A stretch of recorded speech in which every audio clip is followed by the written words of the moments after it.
Hello, everyone, and welcome to today's HoddyTalk. I've been with you for a couple weeks, but I want to say a few things. Some great things have happened in the last 2 weeks. Last weekend at the annual NAR convention, National Association of Realtors Convention in Chicago, Illinois, I humbly and graciously accepted the Good Neighbor Award on behalf of all the realtors at Howard Hanna Company. The 2017 Good Neighbor Award is for a real estate company and individuals who go out of their way to give back to the community and are really part of the soul of our real estate business. So I hold this up, and we'll pass this around from office to office, week to week, as the year goes on, in tribute to all of your great work, not only in the Children's Free Care Fund, but all that we do as a company and as individuals to make life better for those who are most deserving. So congratulations to all the realtors at the Howard Hanna Company for this momentous achievement. Thank you.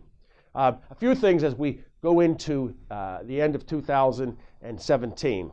We want to just sort of plan and make sure that we're all striving to sell one more house than we did in the last quarter of last year.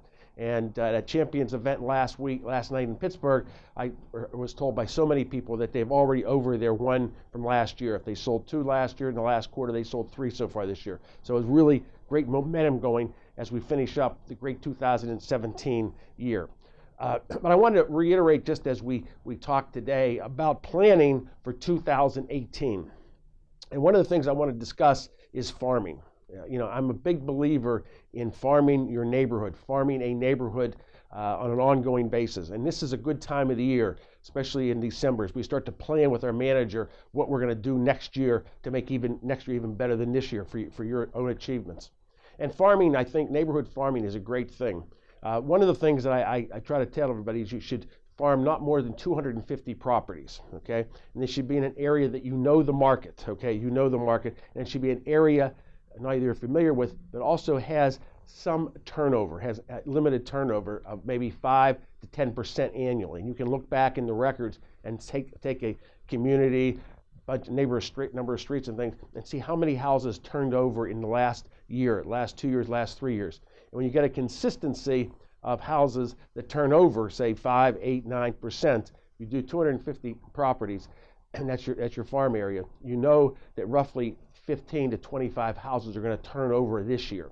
Another good idea, I think, for if you haven't done a farm already, you pick a farm, maybe a neighborhood that is a tract builder's neighborhood that is 5, 6, 7 years old. Okay, whoever the tract or corporate builder is, that they do not usually have an allegiance to a realtor. Okay, there usually wasn't a realtor who sold them the property. Okay, so they don't have that allegiance.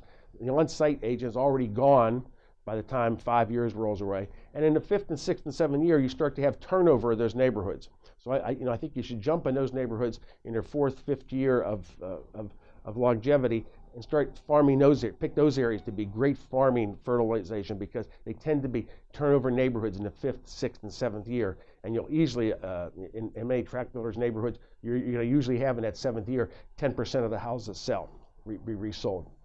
So, I think it's a good time to set your farming plans together. Pick the neighborhood that you feel comfortable with.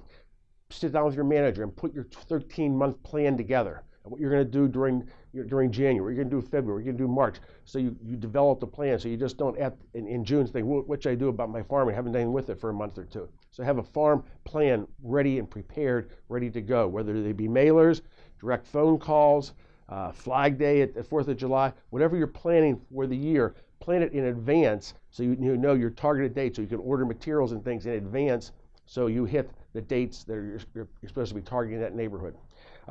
Last but not least, I wanted just this time of the year, we sent out winterization letters to everyone last week at the managers' meetings, and we want to encourage that you get back to all of your sellers, especially the vacant house sellers, okay, and make sure they winterize their properties. Going back a long time, I walked into a house on a Monday morning after a January freeze, and I thought I walked into a cave.